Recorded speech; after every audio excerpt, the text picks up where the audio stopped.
나를 본받는 자가 되라. 그런데 그것이 부제로는 약함의 연대라고 주보에 이렇게 기록해 놨습니다. 우리가 누군가를 본받을 때 힘있고 능력있고 그런 것을 우리가 많이 동경하고 그런 것은 본받고 싶은데, 나의 약함을 함께하는 그런 것을 본받으라고 말하는 것은 그 안에 굉장히 진실됨이 우리에게 있음을 알 수 있을 것입니다. 오늘 말씀을 여러분들이 들으면서 그러한 사도 바울의 이러한 삶을 본받을 수 있는 우리들 모두가 되었으면 좋겠습니다. 함석헌님의 시 중에 그대 그런 사람을 가졌는가 라는 시가 있습니다. 언제나 나를 이렇게 한번 돌아볼 때 이 시는 나한테 큰 반성할 수 있는 그런 좋은 시가 됩니다. 어찌 보면 내가 지금 잘 살고 있는지, 내가 지금 누군가에게 그러한 사람으로 살고 있는지 나를 돌아보게 만드는 시가 아마 이 시가 아닌가 싶습니다. 여러분들에게 한번 그 시를 한번 읽어드리겠습니다. 말리길 나서는 길, 처자를 내맡기며 맘 놓고 갈 만한 사람, 그 사람을 그대는 가졌는가? 온 세상이 다 나를 버려 마음이 외로울 때에도 저 맘이야 하고 믿어지는 그 사람을 그대는 가졌는가? 탔던 배 꺼져지는 시간, 구명대 서로 사양하며 너만은 제발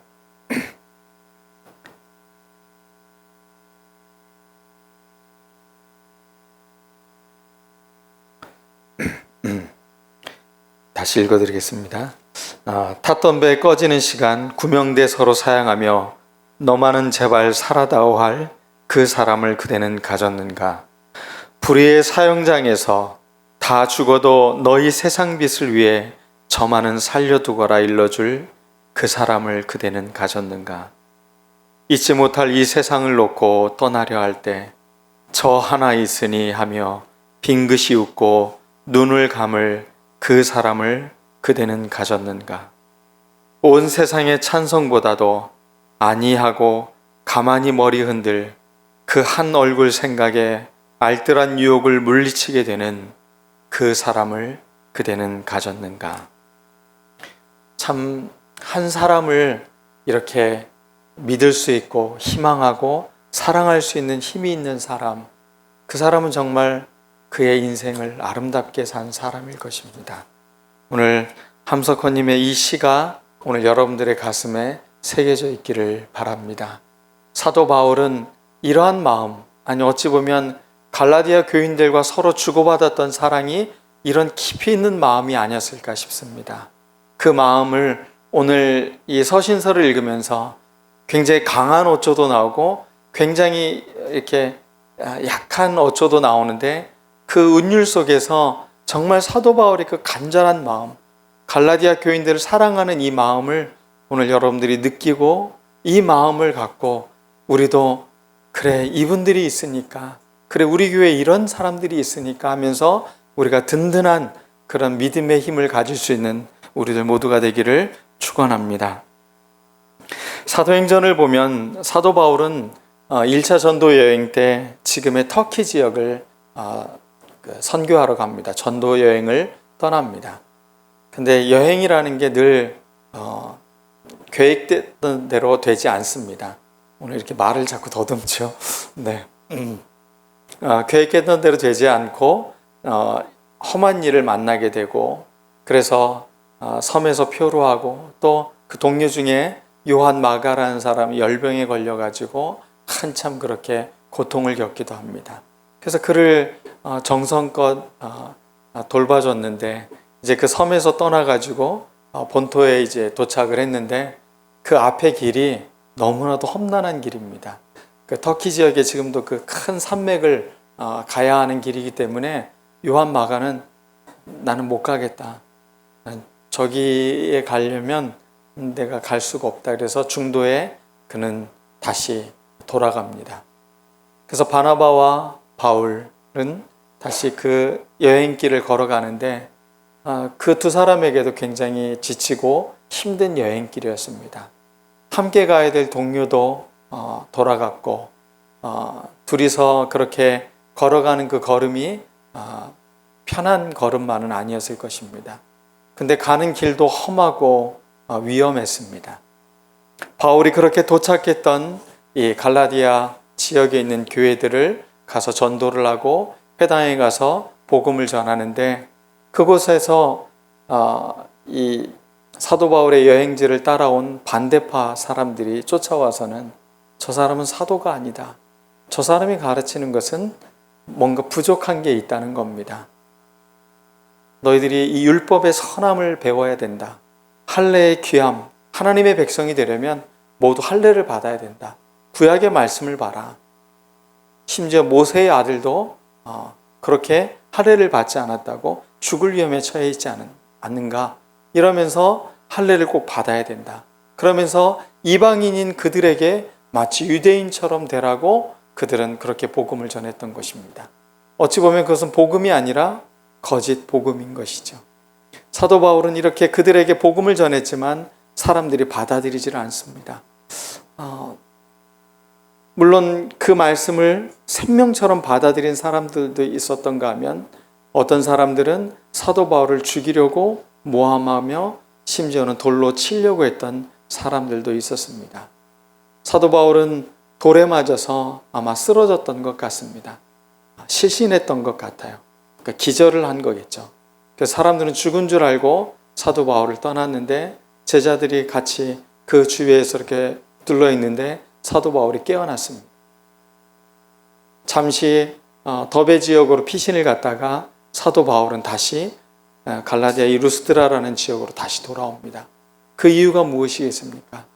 자기가 전한 복음이 혹시 이 사람들이 자기가 죽은 줄 알고 사람들이 믿음을 잃어버리진 않을까, 그들의 마음에 뭔가 큰 상심이 크지 않을까 싶어서 자기를 죽이려고 그 돌을 던졌던 사람들이 있는 그곳으로 다시 돌아가서 그들의 믿음을 세우고 격려하고 다시 돌아가는 모습을 볼 수가 있습니다. 사도 바울의 마음은 자기의 목숨을 아까워하지 않았습니다. 목숨을 건 그의 사역이었습니다. 그런데 그런 갈라디아 교회가 그럼 사도 바울을 어떻게 받아들였냐? 그들도 사도 바울의 여정 가운데 굉장히 중요하고 또 귀한 환대로 그들이 맞아주었음을 오늘 성경 말씀을 통해 볼 수가 있습니다. 사도 바울은 전도 여행을 통해서 굉장히 몹시 지친 몸을 갖고 있었습니다. 우리도 그렇지 않습니까? 피곤하고 많은 어려움 가운데 있으면 면역력도 약해지고 그래서 여러 가지 질병들이 옵니다. 사도 바울은 아마 눈에 좀 심각한 질병이 있었던 것 같아요. 그가 갈라디아 지역에 가서 복음을 전할 당시에는 몸도 만신창이가 되어져 있었고 굉장히 많은 스트레스를 받았던 것 같아요. 그런 그들을 갈라디아 교인들은 충분히 업신여길 수 있는 상황이었나 봅니다. 그를 무시하고 거절할 수도 있었던 상황이었다고 오늘 말씀에 기록되어져 있는 걸 보면 사도 바울의 상태가 꽤 심각했었던 것 같습니다. 그런데 그들은 사도 바울과 바나바를 환대해 주었습니다. 그리고 심지어는 이렇게 표현하고 있습니다. 하나님의 천사처럼 받아들여 줬다. 심지어는 예수 그리스도처럼 우리를 섬겨주었다라고 표현하고 있습니다. 갈라디아 교인들의 그 사랑하는 마음이 이렇게 컸습니다. 사도 바울은 그러한 사랑을 잊지 않는 사람이었던 것 같아요. 그 사랑을 가슴에 품고 그러니 자기의 죽음조차도 두려워하지 않고 그들에게 복음을 전했던 것 같습니다. 우리의 삶에 주어지는 이 긴밀한 사랑, 그것은 사람으로 하여금 뭔가 힘이 되게 하는 것이고 새로운 도전을 하게 만드는 것입니다. 사도 바울의 마음이 이러한 마음이었다면 갈라디아 교인들의 마음도 역시 그것에 비할 만큼 아주 귀하고 섬기는 마음이었습니다. 그런데 오늘 갈라디아 편지를 보면 이렇게 고맙고 귀한데 또 이들이 마음이 또 변하기 시작을 한 겁니다. 그 이유가 무엇이냐면 권위 있다고 하는 사람들이 와서는 사도 바울의 가르침이 잘못됐다고 이야기하는 겁니다. 사람들은 술렁거리기 시작을 했습니다. 그리고 그렇게 사랑으로 심지어는 자기의 눈까지도 빼어줄 만큼 사도 바울이 눈이 안 좋아서 제대로 사역을 하지 못하니까 자기들의 눈까지 빼어줄 만큼 그렇게 사랑하던 사람들의 마음이 점점점 흐트러지기 시작을 합니다. 사도 바울은 그렇게 변하는 마음을 보면서 너무 가슴이 아팠습니다. 그리고 오늘 그들에게 편지를 보내고 있습니다. 갈라디아 사람들아,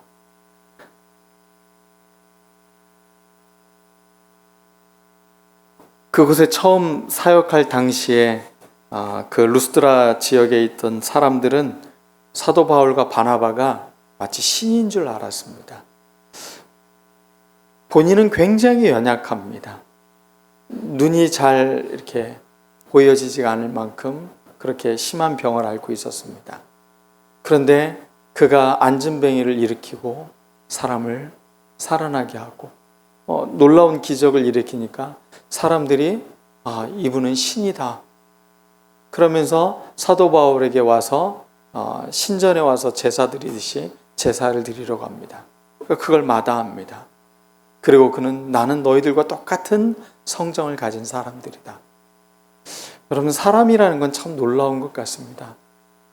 이 태초의 아이돌이죠. 신으로 여겼으니까 사도 바울이 아이돌입니다. 아이돌의 원조인 거죠. 네. 신처럼 여겼던 그 사도 바울을 어떻게 이렇게 순식간에 사람들이 바뀌어서 또 죽이려고 하는데 또 일조를 가하고 이렇게 또 사랑했던 마음들이 변질이 되는지, 왜 사람의 마음은 이렇게 약하고 또 변하기 쉬울까요? 오늘 사도 바울이 이 편지를 통해서 다시 한번 우리에게 분명한 것을 가르쳐 주고 있습니다. 여러분, 권위는 어디에서 생기는 것입니까? 큰 힘이 있다고 어떤 인정을 받은 사람들이라고가 아니라 나와 함께 얼마나 삶을 함께 살아냈느냐가 그게 진짜 권위입니다. 그 잠시 와서 말로 우리에게 감동을 주고 현혹시키는 것이 그게 힘이 아니라는 겁니다. 권위는 삶을 함께 살아오고 눈물도 같이 흘리고 서로 사랑하고 서로를 아끼고 함께 밥을 먹고 함께 즐거워했던 이 모든 것들이 바로 진정한 권위인 것입니다. 그런 사람들이 한 말이 진짜인 것입니다. 여러분, 인터넷에서는 많은 훌륭한 설교가들이 참 많이 있습니다.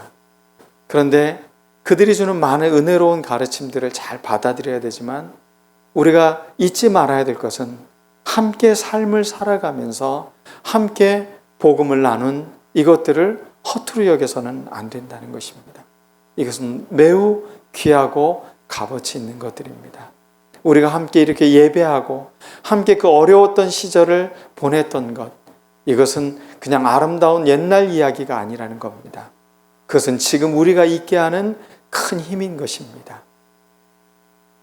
교회에 어려움이 있었을 때 함께 울고 함께 기도하고 함께 서로를 위해서 지지해줬던 그런 시간들,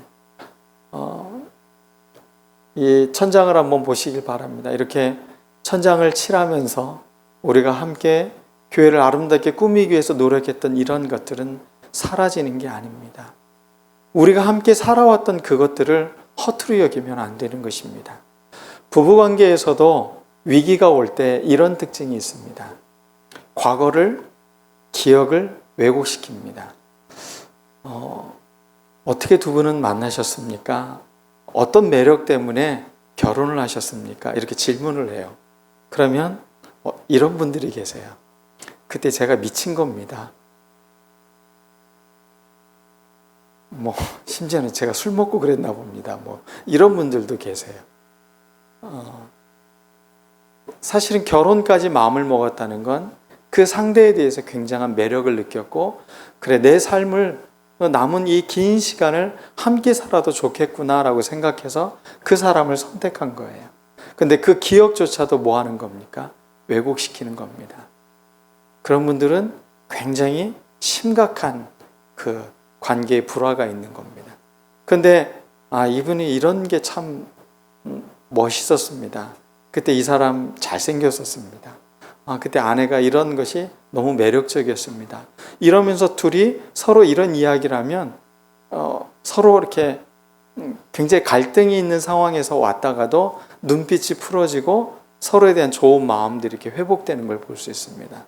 오늘 사도 바울이 갈라디아 교회에게 전한 편지가 바로 이런 기능을 하고 있는 겁니다. 우리가 어떤 관계였느냐, 우리가 어떻게 지금까지 교회를 함께 이루어 왔느냐, 우리가 서로 이런 관계 아니었느냐, 내가 그때 능력이 있고 힘이 있고 그러한 사람이 아니었었다. 참 약한 사람이었었고 병들었었고 어디 기댈 곳이 없는 그런 존재였다. 그렇지만 너희들은 나를 천사처럼, 너희들은 나를 그리스도처럼 그렇게 환대해 주지 않았느냐. 그리고 나는 너희를 위하여 목숨을 내건 여행을 멈추지 않았던 것을, 서로 이런 기억들을 하면서 다시 한번 사도 바울은 중요한 이야기를 하고 싶어 하는 겁니다.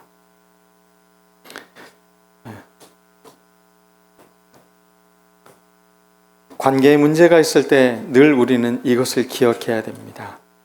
내가 너희와 같이 되었다. 여러분, 부부로 살아가는 것, 또 가족으로 함께 살아가는 것, 어떤 누구와 함께 어떤 무엇인가를 위해서 살아왔다는 것, 그것은 서로를 위해서 그렇게 되어져 갔던 시간들이었습니다. 저는 제 인생을 나의 삶으로만 살아간 게 아닙니다. 나는 때로는 아내의 남편으로서, 또 성도들의 목사로서, 아이들에게는 아빠로서 그렇게 살아간 것입니다. 그러한 삶들은 모두 다 귀한 것입니다. 적어도 때로는 실수도 하고 때로는 안 좋은 기억들도 있을 수 있지만 그 사랑하는 마음, 또 함께 했던, 서로가 되려고 했던 그 마음들은 변하지 않는다는 것입니다. 우리가 꼭 기억해야 될 것이 바로 이것입니다. 나는 너희와 같이 되었다. 사도 바울은 유대인이었습니다. 정통 바리새인이었습니다. 그랬던 그가 예수 그리스도를 만나고 이방인 지역에 와서 선교를 하러 왔는데 그는 유대인으로 살지 않았습니다. 너희들과 같이 되었다. 이방인처럼 그는 살아갔다는 겁니다. 전혀 거리낌이 없었다는 겁니다. 그들과 함께 밥을 먹고 그들과 함께 삶을 살아가고 그들과 함께 모든 행동을 하는 것에 대해서 사도 바울은 부끄러워하지도 않았고 유대인으로서 자기가 더러워진다고 생각도 안 했습니다. 이것은 자기의 삶에 있어서 아주 소중한 일이었다라고 그는 기억하고 있습니다. 내가 너희와 같이 되었다. 너희처럼 옷 입고 너희처럼 먹고 함께 살면서 복음을 전하였다.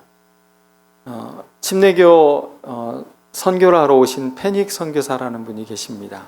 그는 목사가 아니었습니다. 그냥 평신도였습니다. 그런데 그가 소명을 받고 한국에 온 겁니다. 근데 참 놀라운 것은 다른 선교사들은 다 양복을 입고 대부분 그 구두를 신고 이러고 복음을 전했습니다. 이 페닉 선교사님은 한복을 입고 다니셨어요. 갓을 쓰고. 그들과 같이 된 것이죠. 아마 사도 바울이 그런 표현을 하지 않았을까 싶어요. 자기만의 어떤 특별함, 어떤 이런 것을 내세우지 않고 똑같이 함께 먹고 마시고 함께 살아갔습니다. 저는 사도 바울의 이러한 삶의 모습을 통해서 예수님의 모습을 봤습니다. 예수님은 하나님의 아들이셨습니다. 이 세상을 창조하신 분이셨습니다. 그런데 당신이 이 땅의 피조물로 이 땅에 오셨습니다. 사람과 같이 되셨습니다. 아니, 사람들보다도 더 낮은 모습으로 이 땅에 오셨습니다. 사람들과 함께 사셨습니다. 예수님 주위에 있던 사람들을 보십시오. 거기에는 사람들의 손가락질 받던 세리도 있었습니다. 그리 명예롭지 않은 어부들이 있었습니다. 가난한 사람들, 죄인들이라고 불려지는 사회의 약자들, 문둥병자라고 사람들이 터부시하는, 그래서 격리시켜놨던 사람들에게도 예수님은 다가가셔서 친구가 되셨습니다. 그분처럼 그렇게 낮게 이 세상을 산 사람이 또 있을까요?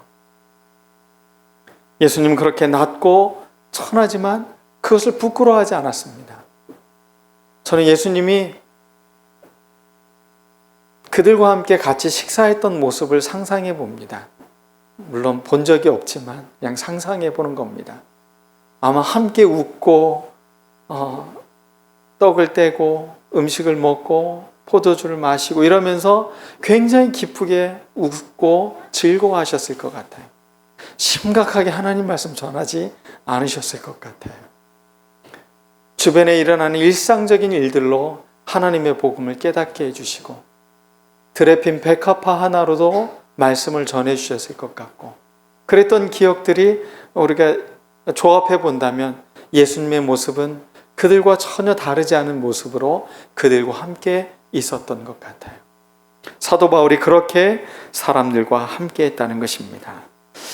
요즘 공교롭게도 계속 PD수첩에서 이 거짓 종교라고 해야 되나 이단들에 대해서 잘못된 종교에 대해서 계속 이렇게 고발하는 프로들이 연이어서 계속 방송이 되더라고요. 이 땅에도 하늘궁이 있는 거 아십니까? 네. 그런 데에서 하는 일들을 보면 모든 이익과 모든 포커스가 어디에 가 있냐면 교주를 향해 있다는 거. 이게 참 문제인 거죠. 그러나 사도 바울은 이것을 다시 한번 깨우쳐주고 있습니다. 지금 너희들에게 복음을 전하고 너희들에게 가르치고 있는 그 사람이 가르치고 있는 그 지향점이 어디에 있는가를 자세히 살펴보아라 말하고 있는 것입니다. 결국은 그들이 우리를 이간질해서 얻고자 하는 게 무엇이냐? 결국은 자기들을 더 섬기게 하고 더 대접받고자 하는 것이 아니냐? 그런 것들은 복음이 아니라는 것입니다. 자기의 이득을 위해서 어떠한 좋은 가르침을 주는 것은 그것은 거짓된 것이라는 겁니다. 영성의 본질을 흐려버리는 것은 무엇입니까? 그것은 바로 돈으로 사고 팔 수 있다는 겁니다. 그 이득이 자기를 향해 있는 것이 바로 타락인 것입니다. 사도 바울은 분명히 말하고 있습니다. 그 지향점이 어디로 향하고 있는지를 잘 살펴보아라. 사도 바울은 내가 너희와 같이 되었다. 너희는 나를 본받는 자가 되라. 우리들이 저 높은데 저 유명하다고 말하는 사람들, 어떤 능력이 있다고 말하는 사람들, 그런 것들에 현혹되지 말라는 것입니다.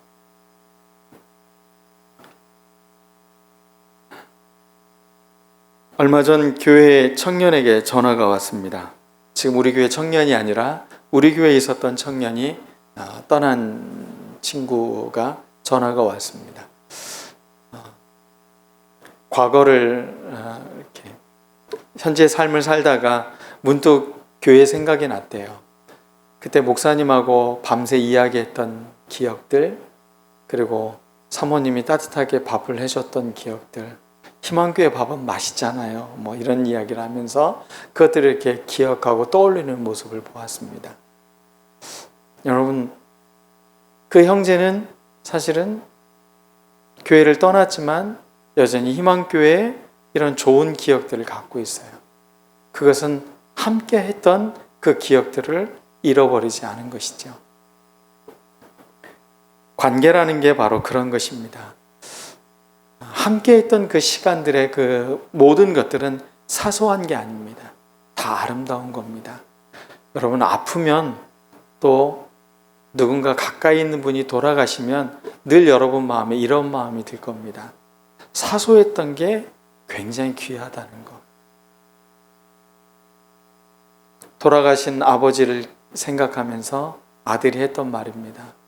아버지하고 더 한번 식사라도 같이 하고 더 만났으면 좋았을 텐데 갑자기 돌아가셔서 전혀 죽음을 준비하지 못하고 허망하게 가신 게 너무 안타까웠다. 이런 표현들을 하잖아요. 우리가 보통 그러한 삶의 어떤 뒤안길에서 다시 한번 돌아보면 무엇을 기억하는 거냐면 일상의 삶이 너무 소중하고 가치 있다는 것입니다. 오늘 탁구 대회를 한다고 해서 저 교회는 왜 이렇게 놀기만 해? 그렇게 비난할 수도 있겠지만 다 귀한 겁니다. 일상을 함께 한다는 것은 아름다운 겁니다.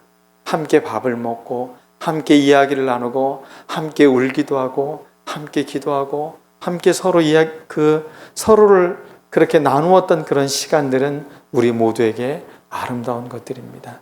여러분, 일상에 함께 나누었던 것들을 허투루 버리지 않았으면 좋겠습니다. 사도 바울은 다시 그 일상의 삶을 통해서 우리가 나누었던 복음의 그 가치, 예수님의 삶을 따라가려고 했던 그 삶을 우리 잊지 말자. 다시 한번 그것을 떠올리고 있다는 것입니다. 두 번째는 사도 바울이 이런 관계에 문제가 있을 때 우리에게 기억하게 하는 것이 있습니다. 첫 번째는 내가 너희와 같이 되었다는 겁니다. 우리는 서로 같이 함께 된 것입니다. 두 번째는 약한 몸, 약한 것. 관계라는 것은 늘 이런 것 같습니다. 능력이 있으니까 그 사람이 더 매력이 있다. 그것은 자기가 참 가난해지는 겁니다. 자기가 참 무능력한 겁니다. 그 능력 있는 사람에게 붙어서 내가 뭔가를 좀 얻지 않을까라고 생각하는 것이죠. 그러나 진짜 관계는 그 사람이 약합니다. 무능력합니다. 그런데 그 사람이 너무 좋아요. 그 사람을 사랑하고 싶어요. 그와 함께하고 있어요. 이게 진짜 사랑인 것입니다. 나는 갈라디아 교인들이 진짜 성도인 것은 사도 바울이 약한 몸으로, 가장 보잘것없는 몸으로 자기를 충분히 거절할 수 있는 상황임에도 불구하고 자기를 천사처럼 그리스도처럼 환대했던 그 기억을 사도 바울은 너무나 소중히 생각하고 있습니다. 그게 진짜 관계이기 때문에 그렇습니다. 자신들의 눈이라도 빼서 사도 바울에게 주고 싶을 만큼 그들은 바울이 타인이 아니었던 것입니다. 이방인이 아니었던 것입니다. 우리와 함께하는 나였던 겁니다. 너무나 소중한 사람인 것입니다. 우리가 약한 것을 받아줄 줄 아는 것, 무능력함을 함께할 수 있는 것, 이게 진짜 사랑입니다.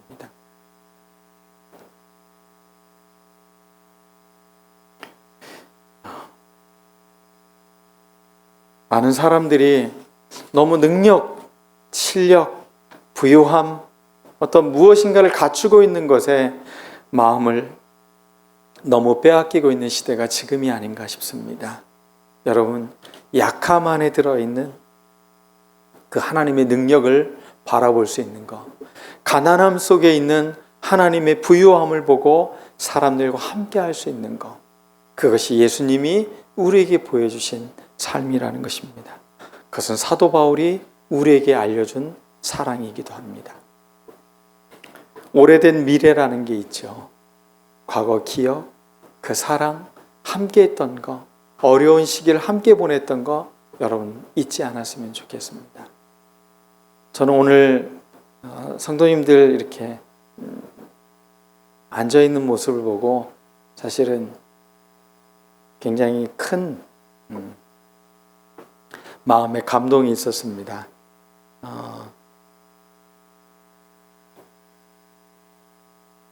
몇 명 모여있지 않은 작은 교회에서 시작해서 지금 이렇게 함께 우리가 예배하고 그렇게 서로 지금 여기까지 함께하고 있다는 게 너무나 귀하고 소중했습니다. 때로는 아프기도 했고 때로는 힘들기도 했습니다. 그렇지만 그것이 진짜 사랑임을 저는 알고 있습니다. 작은 교회, 개척교회, 부담스럽기도 하고 너무 가까워서 좀 멀리하고 싶은, 가까이 하긴 너무 먼 교회 아니었습니까? 그럼에도 불구하고 그 교회를 사랑하고 함께했던 여러분들의 지금의 삶이 우리가 더 사랑하고 믿음의 가치를 귀하게 여길 수 있는 것 아닌가, 이런 생각이었습니다. 여러분, 그래서 우리에게는 미래가 있습니다. 우리가 살아왔던 그 아름다운 기억이 있는 한 우리의 미래는 분명 더 힘있게 펼쳐질 거라는 것. 그래서 여러분, 지금 우리 함께하고 있는 사람들을 놓치지 않았으면 좋겠습니다. 그들을 향한 사랑, 함께하고 있는 그 즐거움, 함께 먹고 함께 마시고 함께 웃고 함께 기도하고 서로를 위해서 그렇게 부둥켜 안고 기도했던 이 순간들을 잃지 않는 우리들 모두가 되었으면 좋겠습니다. 마지막 세 번째, 관계의 문제가 있을 때 사도 바울이 권면해 주는 세 번째는 분별력입니다. 사람들은 열심히 있고 열정이 있는 사람에게 매력을 느낍니다. 저도 그렇습니다. 열정이 있는 사람을 보면 뭔가 막 나도 힘이 막 생기는 것 같아서 참 좋습니다. 근데 늘 이럴 때 우리가 분별력을 갖춰야 됩니다. 열정과 열심, 헌신, 노력, 이 모든 것의 포커스가 어디를 향하고 있나? 그게 사람에게로 향하고 있나? 아니면 그리스도에게로 향하고 있나? 늘 이 지향점을 우리는 분명히 살펴봐야 됩니다. 그것은 다른 사람을 보는 게 아니라 나 자신도 역시 마찬가지입니다. 과연 내가 누군가를 위해서 사랑하고 뭔가를 섬기고 봉사하는 것이 좀 나의 인기를 위해서, 내가 좀 유능해 보이기 위해서, 내가 좀 이 사람들한테 존경받고 싶어서 하는 행동인가? 그럼 이거는 위선인 것입니다. 잘못된 것이라는 겁니다. 순수해야 됩니다. 거기에 어떤 이익이나 대가가 따라서는 안 되는 것입니다. 나는 분명하게 그리스도를 위해서 이 일을 또 공동체로 모여 있음을 우리는 놓치지 않아야 되는 것입니다. 많은 이단들은 파워 어뷰즈를 하고 있습니다. 근데 놀랍게도 이렇게 권력을 이용해서 사람들을 조정하고 사람들을 가스라이팅을 하고 이러는데도 불구하고 사람들이 그것을 벗어나오지 못하는 것은 그 가르침에 사람들이 종속되어져 있기 때문에 그렇습니다. 그 가르침이 아무리 좋아도 그 가르침이 결국 지향하는 바가 무엇인가를 분명히 봐야 합니다. 그리고 그가 삶을 나와 함께하고 있는 사람인가? 대부분의 교주들은 삶을 함께하지는 않습니다. 가르침만 줍니다.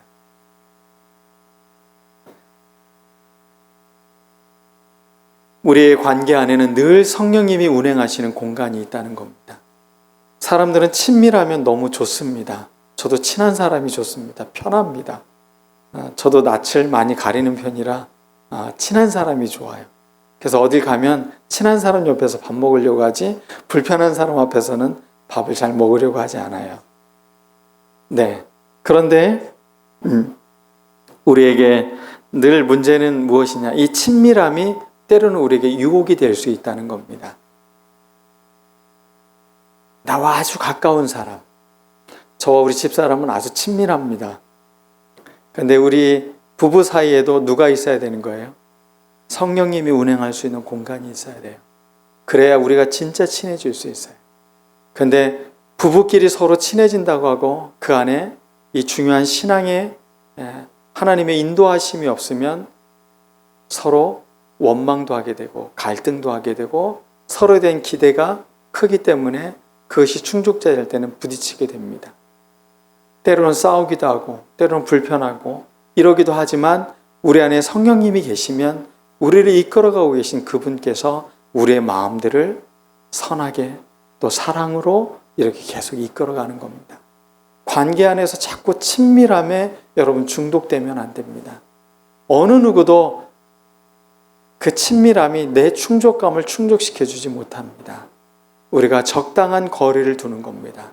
나무와 나무 사이에도 거리가 있듯이 거기에 바람이 지나갈 통로가 있듯이 그렇게 사람과 사람 사이에도 통할 수 있는 적당한 거리를 우리가 떼어주고 그 공간 안에는 성령님이 하나님의 사랑이 우리의 공간 안에 채워져야 됨을 늘 인정할 수 있는 우리들이 되어야 되는 것입니다.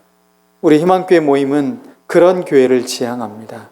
교회 안에서 대면대면하는 관계도 아니고 너무 막 친밀해서 서로만 막 이렇게 부둥켜 안고 있는 그런 관계도 아니고 우리의 관계 안에 성령님이 늘 운행하고 계시며 우리의 사랑 안에 늘 주님이 계셔서 서로 기도하는 공동체로 우리가 살아가는 거라는 것, 이것을 우리가 놓치지 않았으면 좋겠습니다. 사도 바울은 분명히 자신이 지금 가르치고 함께 살아온 것에 목적이 있다는 겁니다. 사도 바울이 가르치고 있는 것이 있다는 것입니다. 그것은 사람들의 삶 속에서 그리스도의 형상이 이루어지기를 바란다는 겁니다. 너의 삶 안에 그리스도가 드러나기를 원한다. 그러기 위해서 내가 복음을 전하는 거다. 나의 영향력, 내 능력이, 내 어떤 기적적 힘이 너에게 영향을 미치는 게 아니라 너의 삶을 통해 그리스도의 형상이 이루어지는 것을 보는 게 내가 바라는 것이다 라고 사도 바울은 말하고 있습니다. 오늘 인기, 환호, 유명함, 어찌 보면 우리 시대의 가장 매력적인 단어가 이 단어 아닙니까? 파워블로거만 돼도 자기 생활을 영위할 수 있을 만큼 풍요로운 사람이 된다는 이야기를 듣고 제가 깜짝 놀랐습니다. 유튜브나 뭐 이런 걸 통해서 굉장히 많은 수입을 얻을 수도 있고 이런 시대가 되었습니다. 거기서 중요한 건 뭡니까? 인기입니다. 사람들의 관심을 자극하는 겁니다. 그리고 관심이 자기가 어떤 컨텐츠를 내세우는 것을 보고 거기에 좋아요, 구독을 눌러주기를 바라고 있는 것. 그러면서 점점 잃어버리는 게 무엇입니까? 그것을 지금 목격하고 그것을 바라보는 사람과 유대감도 사라지고 있고, 그러한 사람들에게 하나님을 향한 그리스도의 형상을 닮아갈 수 있는 그런 정말로 참된 콘텐츠들은 점점 사라지고 있다는 겁니다. 아무리 콘텐츠가 많아도, 아무리 그러한 것들이 매력적이어도 우리가 사람과 사람이 함께 경험하는 이 관계 속에서 누려지는 하나님의 은총은 어느 것과도 비교할 수 없는 겁니다. 여러분, 점점 더 디지털화 되어져 가는 이 세상 속에 우리 신앙만큼은 우리 아날로그로 했으면 좋겠습니다. 그래서 우리의 채취를 느끼고 함께 만나고 웃고 서로 먹고 그렇게 예수님과 많은 사람들이 함께 잔치를 벌였던 그 잔치처럼 우리의 예배가 그런 잔치가 되기를 원합니다. 어제 소그룹 리더들과 함께 시를 나누었던 시를 오늘 여러분들에게 읽어드리고 오늘 말씀을 맺고자 합니다. 조르주 상주라는 사람이 상주 사람인가 봅니다. 네. 상처라는 시를 이렇게 기록했습니다. 나는 덤불 속에 가시가 있다는 것을 알지만 그렇다고 꽃을 찾던 손을 멈추지는 않겠네. 그 안에 꽃이 모두 아름다운 것은 아니지만 만약 그렇게라도 하지 않는다면 꽃의 향기조차 맡을 수 없는 것이기에 꽃을 꺾기 위해서 가시에 찔리듯 사랑을 구하기 위해서는 내 영혼의 상처도 감내하겠네. 상처받기 위해 사랑하는 게 아니라 사랑하기 위해 상처받는 것이기에. 여러분, 사람은 살면서 누구나 상처를 받습니다. 그러나 우리는 사랑하기 위해 상처받는 것입니다. 그 상처는 곧 암호입니다. 그 상처가 들어와서 두려워서 사람들을 사랑하는 것을 멈춘다면 그것은 내 삶의 모든 것을 잃어버리는 겁니다. 사랑을 놓지 마십시오. 상처받는 것을 두려워하지 마십시오. 우리 안에는 그리스도가 계십니다. 우리를 치유하시고 우리의 상처를 싸매주시고 낫게 해주시는 그리스도가 계시니 우리 두려워하지 말고 한 번도 상처받지 않았던 사람처럼 사랑하는 우리들 모두가 되기를 간절히 축원합니다. 오늘 말씀을 기억하면서 우리 다 같이 기도하겠습니다. 주님, 상처받기 위해 사랑하는 게 아니라 사랑하기 위해 상처받는 것이라는 이 시인의 노래처럼 우리가 그렇게 사랑하기 위해 상처받는 것도 주저하지 않는 믿음의 사람들 되게 해달라고 우리 다 같이 기도하겠습니다.